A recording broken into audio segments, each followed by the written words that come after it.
Hello everyone, welcome to the episode 43 of SoLeadSaturday. The guest we have today, Manjiri Prabhu. She is an international author of 15 thrillers, suspense and mystery novels, short filmmaker, English author, also was a part of a production Balachitravani television show, filmmaker and LitFest founder and director.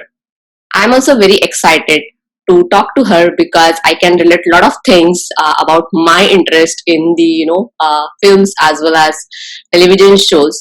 So let's just welcome her and hear more from her about her career journey. How did she find her interest or the passion in the writing and specific genre and leading that specific area of interest? So welcome Manjari and very happy to have you on the show. Thank you so much for inviting me. It's a pleasure being here. Yeah, it's all my pleasure and really appreciate your time and consideration. So to begin with, our first question is about your educational background and how you landed up getting into this specific genre and the writing. So you hold doctorate in the communication science and an independent filmmaker for television, a writer, novelist in English, and also the founder and director of two successful international festivals. Directed over 200 children's TV programs, more than 50 short fiction and travel films, also authored 15 books, completely shows your interest and the passion towards writing and the production. So how did you find your interest in this specific field and a specific genre? So, I started very young. I think I started reading Enid Blyton books. Like everyone grows up reading books. I also started reading books, and Enid Blyton was my biggest, how should I say, I was her biggest fan, and all her books used to completely inspire me. And at age 7, I knew that I wanted to be a writer. So, my education has nothing to do with my writing in the sense of decision making. I completely realized at a very young age that I wanted to be a writer, and she almost kind of showed me the path and the genre I needed to choose, because I completely related with all her books and completely related with the genre of mystery writing, and I knew that one day I would be a mystery writer.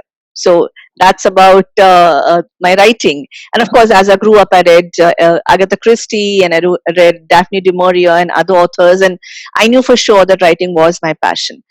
Coming to films and all, we have, like, all of us in my family, we like 4 brothers, 1 sister, my parents, we were all very film prone. We used to do first day first show all the films, and the visual medium came very naturally to me.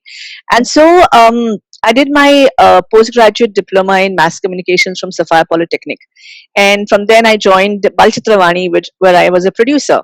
Mm-hmm. So working with children, working with films came very naturally to me. And so so then I tried to balance both writing my novels as well as being a producer. But there came a point in around 2004 when I realized that I wanted to do full-time writing. And that's when I quit Balchitravani, and completely I was an author. I'm still an author. And then in 2013, I realized that I'd written quite a few books, and it was time for me to upgrade myself a bit in terms of literature. And also, I wanted to create a kind of opportunity for the Pune authors, for the Pune readers to meet their favorite authors. And Pune didn't have a Lit Fest at that point. Mm-hmm. And so that's how the Pune International Literary Festival was born. Mm-hmm. So, wow. Pune is great actually when it comes to the education, but I'm really glad that you mentioned the point where you mentioned that you had that decision making earlier in your age itself, that you visioned yourself as a writer very young age, which is like I think a very couple of very less people, like very few people can recognize that early in their age. Because a lot of time you need to explore what is my interest and everything, but you found it very early, and you grow, you found like a career path for yourself. That's so right. Thank you so much for sharing. Moving towards our next question is that you already mentioned a couple of steps that you took to achieve the success in this particular area. Any specific highlights that you would like to mention along your career journey? What were the major milestones of your career journey which make you more successful? Well, as a writer, I think every book is a success because of the effort that goes into writing a novel. So for me, I wouldn't say that this book became more successful than the others, and that's a milestone. For an author, writing a book and getting it published is itself a huge thing. And because of the tough competition outside, because of publishers being very picky about books, and there's so much that you have to deal with as an author. So for me as an author, I think every book is a milestone for me, and I'm really proud of my own work, because of the sheer determination and persistence that went into it. And I think for me, writing is in itself a huge milestone. As far as productions and all go, well, since I was in a job, it was the fun part of working at Balchitravani was where I could make productions for children. And for working for children is a whole new ball game, because you have to really simplify everything. And there were infotainment kind of programs wherein their syllabus and knowledge was really simplified in an entertaining kind of format for them, and that was very challenging. So that too was a kind of a highlight. But for me, if you want to really talk about achievements, I think PILF was a huge achievement, simply because when we started off in the first year, we had no funds at all. And a festival of this stature, huge, where we have 100 plus sessions and 150 plus speakers, and to bring all these people from outside, and it's a lot of money. And for people to trust us with that kind of money, it really took a long time. And I think our real success was, in the first year we did this in collaboration with MIT. They gave us their venue and everything. The second year we continued with them, but other people joined us little by little. The attendance was very poor. Like in the first year there was just 1,000 people coming. Second year there were 1,500. But it was in the third year, when we kind of moved the festival to Yashoda in a kind of a more, let's say, comfortable non-college atmosphere, that PLF really took off. We got a title sponsor, and from then onwards there was no looking back. We have a footfall of about 20,000 people over 3 days, fantastic speakers and all. But I know, as a festival director, the kind of effort that has gone into establishing this festival, and the trust of just not sponsors, but even the trust of the attendees. People, it's a free festival, it's a 3-day free festival, and for people to spend that time away from their homes, from whatever work they're doing, and to come there and attend and listen to speakers has been a huge achievement, I feel. And for me, that is really a milestone. Oh wow, I'm really enjoying talking to you, and definitely, as you mentioned that, right, um, as you mentioned, it was working with the children, and I feel that it is the best part that you started working with the children as well, because you get the uh, feeling of what would be the next generation would like actually to look into. If you ask me, while growing up, Bal Chitravani, I grew up actually watching that show. Like, it was education. Oh, you did? Was I still remember the title song, like Mula Mulanchi Maje Maje Chi Maje Maje Chi Bal Chitravani. Wow, you're a view. Lovely. Yeah. So moving towards our next question is that as you already mentioned that when it comes to the production or producing something, there are challenges to raising the funds. Similarly, when it comes to creative content creation, there are challenges as well. So what were the real challenges for you when it came to the content creation?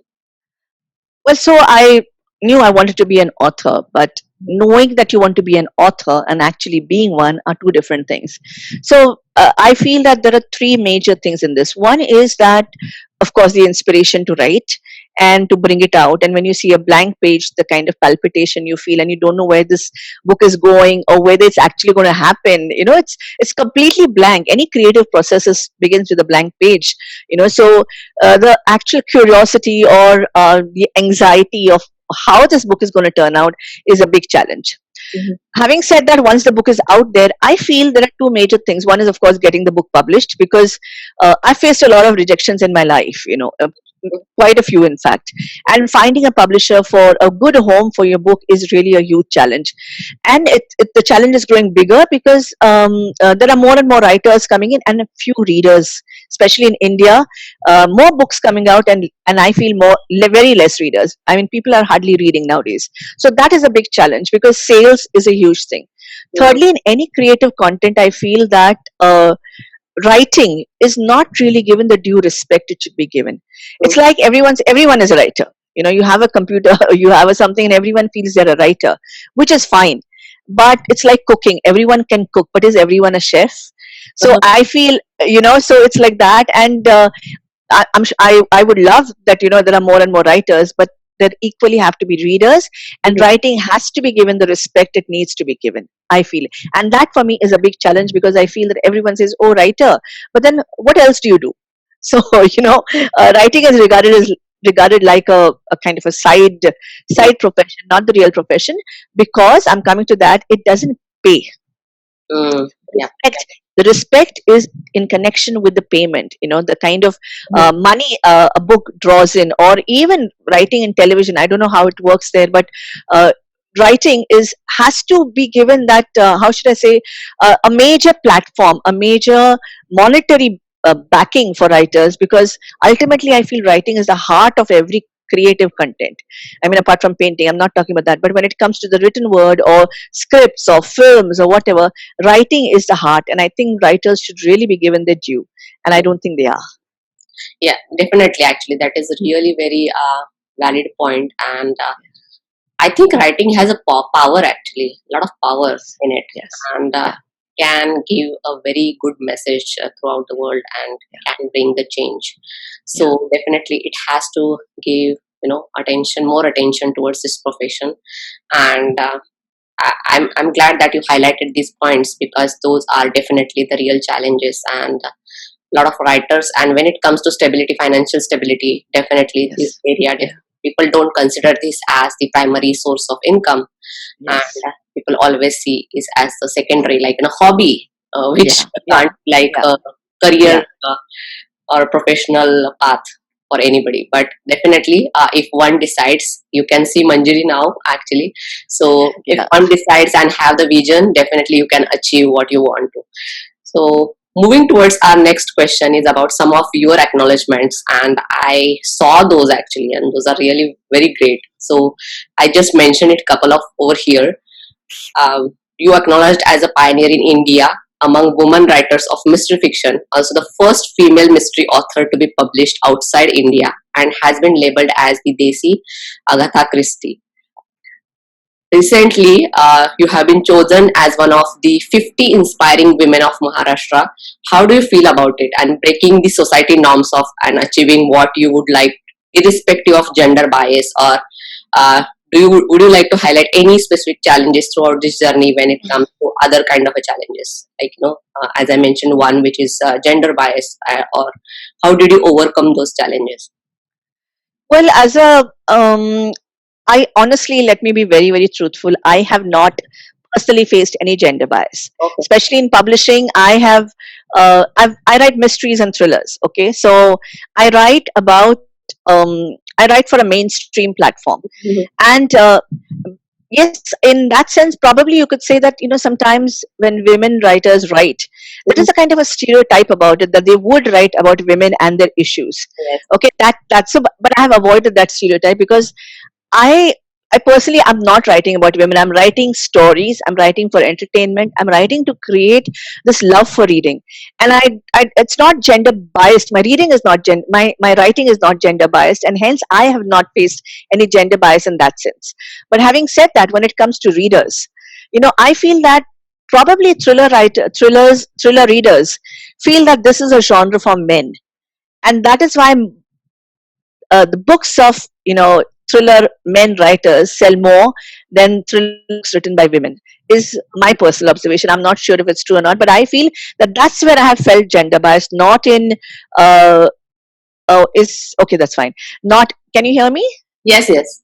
Yeah, yeah, okay, I just saw an internet connection instability. Okay, so the publishers have not kind of shown me any gender bias in that sense, but I feel that the readers have in some way, because my cozy mysteries were read more by women, and my thrillers are being read more by men. In the cozy mysteries, the female is the protagonist. In the thrillers, the male is the protagonist. So I can at once feel this, that probably readers themselves, in their heads feel, oh, this is written by a woman author, so let that be read by women. That kind of a bias is there, I feel. But other than that, I haven't faced any, not neither in my production career nor in my writing. Oh, that's great actually. And Yeah, you are really doing great. And it's really very good to see.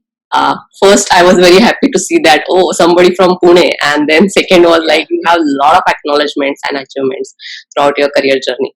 So, I would like to congratulate to you, and Thank you. I would like to move towards our next question.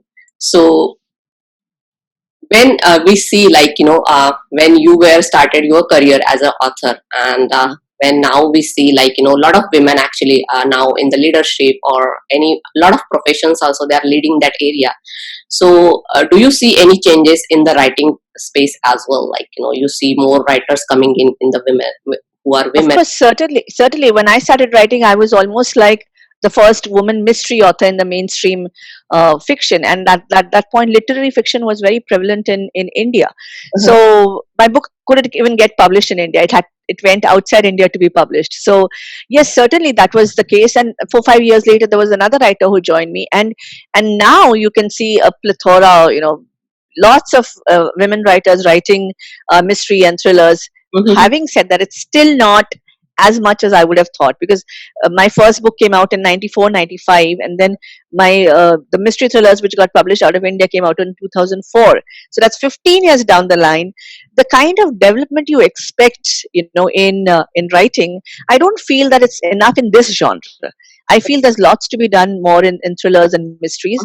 Mhm. Women are certainly writing and experimenting and everything, but I still feel a lot needs to be done more, and it would be done if more readers would read mystery and thrillers. I think it's all intertwined. If Indian readership grows up, grows bigger and bigger, then more and more writers would find it, how should I say, profitable to write books. I think that is really it. Yeah. Yeah. So, just for the curiosity, actually, when it comes to mysteries or the suspense, do you think that women brain can work more creatively than the men? Like, the way we have the nature difference, right, with between the men and the women. So, do you feel that way? Certain extent that they can be more creative when it comes to the mysteries Um, or the okay, suspense. so when I look at it like this, I feel, so when I write mysteries, or when you look at a good mystery book, you would notice that the characterization is very multi-layered. Mm-hmm. Okay, so because sometimes the characters take the mystery forward, or the plot is based around a certain character, and when that happens, you really need to have an insight into a character at various levels. Mm-hmm. And I feel women have that advantage. They Mm-hmm. can go deeper into a character, and explain the layers in a very interesting manner. I'm not saying that men can't, but I feel that men tend to look at something, maybe they're more fast paced, they're more non emotional when it comes to writing. And women bring that emotional element into a character, which can really, highlight, which can really raise the bar of the book. So, in that sense, yes, I think women could probably be better writers in mystery than men. Could be. Yeah. I'm not going to make a statement here, Oh, but I think it yeah. could be. Yeah. So, thank you so much. And moving towards our next question is about your favorite memory in international literature festivals. Oh, yes. I've got many, but I'll give you one. I mean, of course, when I went to, so I've been to about three that I kind of prominently stand out. One is the International Agatha Christie Festival.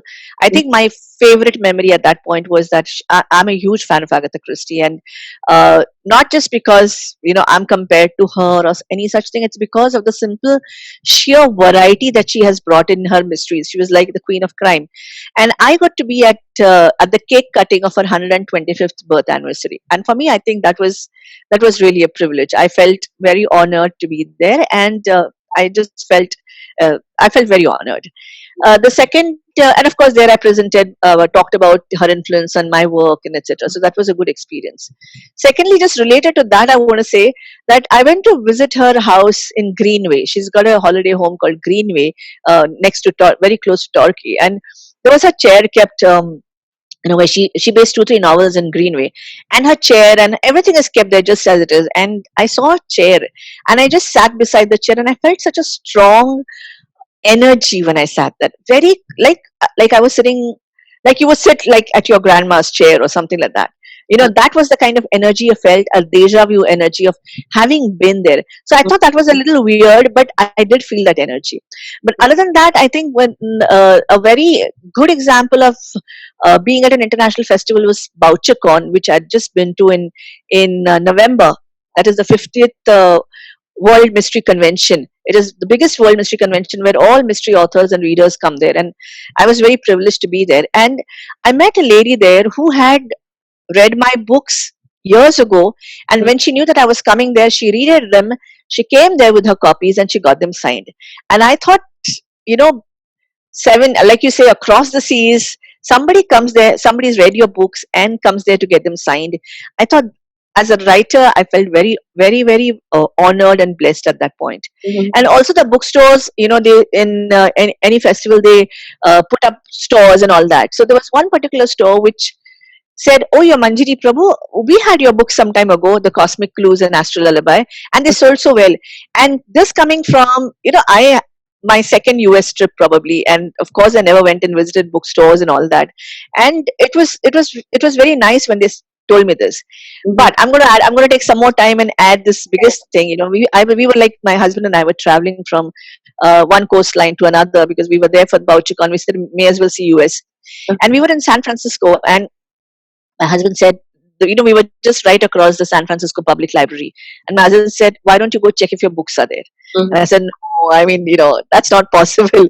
But he said, no, no, go in, go in. So we went there and we went to the receptionist, the counter person, and said, I'd like to check if my books are there. So he said, what are the names? So I said, my name is Manjiri Prabhu, and I said, the name of the book is Cosmic Clues and Astral Lullaby. Because these books were published by Random House USA. So he said, yeah, they're there. Just go to that section. And my heart was beating. I went to the library section of the mystery and thrillers, and I saw my two books there, and you won't believe it. My eyes were flowing. I was so emotional. It was like, oh my God, my two babies are right there in this world, in this corner of this world, which I would have probably never visited. But it was right there, and so many people may have read the books and all. And I was so emotional. I think that was the bestest moment of my life when it comes to writing. That's great, actually, and I'm really happy actually because the way I found you, I just wonder sometimes, the way I found my guest. And then when you said yes, I was very happy because I was getting some leader who is leading the writing space as well as specific genre actually and doing great in a career. So thank you so much. Really appreciate your time being on my show. And moving towards our next question is about your experience launching your book. I saw that your book Voice of the Run Trail of Voice of the Runes. and Voice of the Runes and Trail of Four. uh, Yeah. the Trail of Four with NRN and Dr. Shashi Tharoor. So Yeah. what was that experience? Oh, that was amazing. That was really amazing. So, well, of course, I met these eminent personalities over my festival, and I said, why not ask them to launch my books?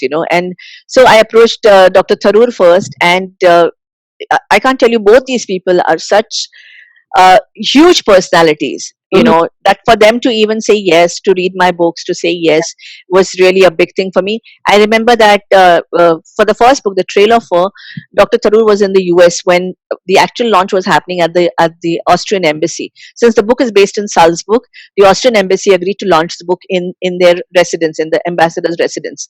And Dr. Tharoor was in the US, and he just traveled the same afternoon back to India, Mhm. and he was reading the book in the flight. And when he came to the venue, he was sitting outside for 10 minutes, and we were all waiting and said, why isn't he coming in, why isn't he coming in?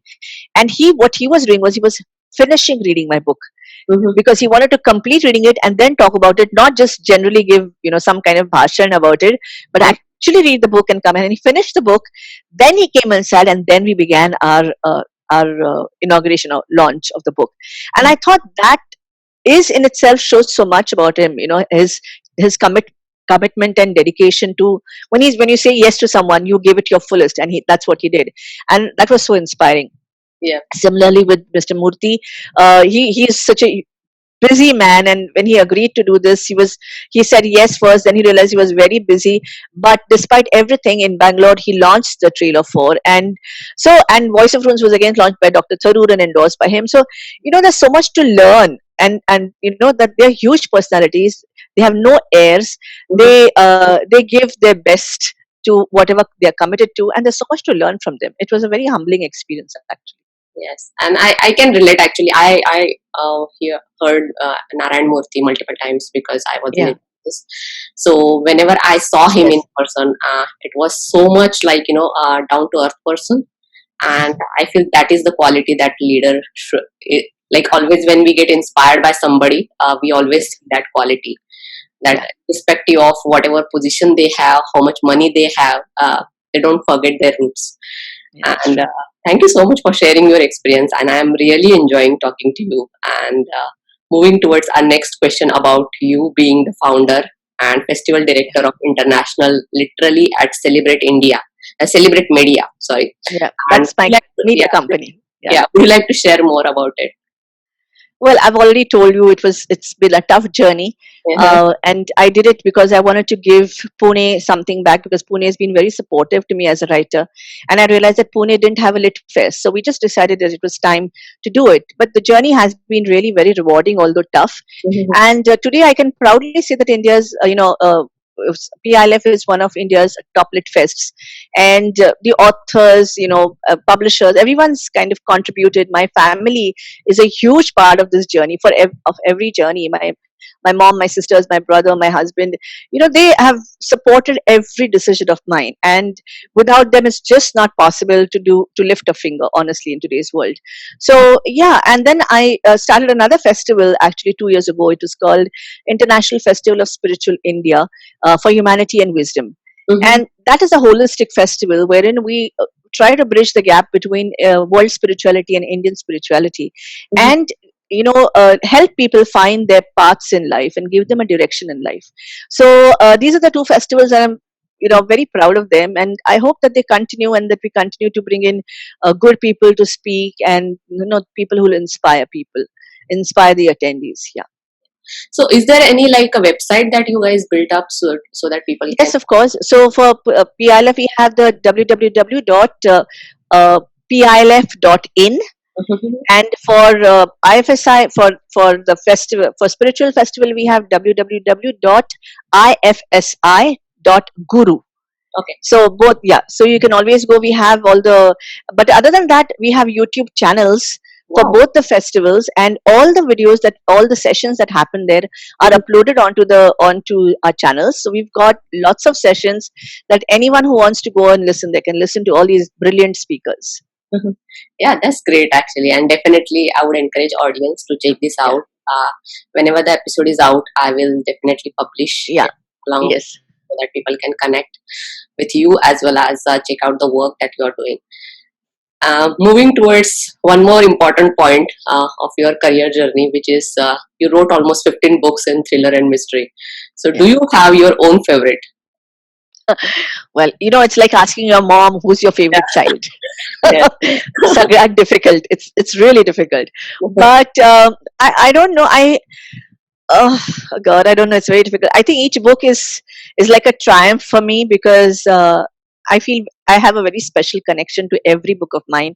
And once I'm so involved with my characters, I can grow with them. I'm constantly interacting with them, and then when the book is over, I just sit for a few minutes and I cry out of, with the sadness that the book is over, but also a lot of relief that finally I did it. So if you go by this process, then I think Voice of the Runes is one of my favorite books.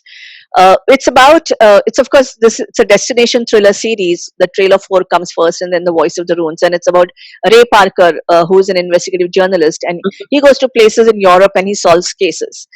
So he's in Lund University and he solves this. But what was important about this book, and which was a huge challenge, and I'm happy I got through that challenge, was because the whole novel takes place from the perspective of the non-detective. It's not Ray Parker who tells the story. It's another character called Magdalena Lindbergh who tells the story, and she falls in love with Ray. And it's her love story. And it's a connection of souls, and it's a soulmate kind of a story, which I really believe in soulmates, and of course a thriller which happens parallelly. So when you are telling the story from the perspective of just one character who's not the detective, then it's a challenge, because in thrillers normally a novel is written from a third person viewpoint. Then you can take the story to different places. Something happened in the US, something happened in Boston, something happened in India, and then it's a fast paced thing. It moves on and on. But when you're writing it from a single viewpoint, Mm-hmm. also from the point of the non-detective, then it's a tough call. Mm-hmm. But I'm really happy and very pleased with the outcome, and that's why I feel that Voice of Runes is my really favorite story and favorite book because of what I pulled off. Yeah, it's very actually great to listen a writer that Yeah. what he goes through and how he differentiates his content. So thank you so much for sharing. And as I mentioned, that you are truly leading your passion and the area of interest. So what is your leadership style and any specific leader that you always Uh, follow and why? oh, that's a really tough one. That's a very tough one. Uh, Leadership. I don't know if I'm a leader. You All are. I always know. You are. Yeah. No, actually, definitely, you are inspiring the upcoming writers. So it is kind of an inspiration for them. So definitely, you are a leader. Um, Thank you. Well, I just do my work, I think, very sincerely. I believe in hard work, but I also believe in luck. But luck and hard work have to match at some point. But so I think you just have to do anything or whatever it is to the best of your capacity, mhm, and do it because you want to do it, not because someone else has done it, so I will do it, or that sells, so let me write that, and mythology sells, let me write mythology. So I don't believe in all these gimmicks. I just feel that you just have to be very, very honest to your purpose in life, and my purpose is to write. So each person is honest to their purpose in life, I'm sure they'll be successful. mhm, And when it comes to PILF and all, I've always, we don't pay people. Everyone's a volunteer there. mhm, So to take all these volunteers together and work is an art, because uh, ultimately it's all for a social cause. mhm, So sometimes it gets tough because people have different interests. mhm, But yeah, I think you just have to be friendly and just have to understand what each person wants from their roles in within a given circumstance, and I just take them along and work. Yeah, I guess. And my inspiration, I I don't know. I just like to encourage people. The mhm, whole goal behind the festival, or the festivals mostly, is that I want people to find the opportunities that probably I didn't have. I mhm, was never invited to any lit fest ever.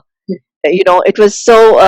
I know that as an author, while I was growing, had I got the opportunity to interact with my readers, mhm, life would have been so much more enriching, and probably I would have written more books, or maybe my books would have been read more. mhm, So I feel that this opportunity is very important for writers, mhm, especially debut writers, mhm. to connect with readers, and even for readers to connect with their idols, so to say. So yeah, I like to create the networking possibilities for people. Yeah, yeah.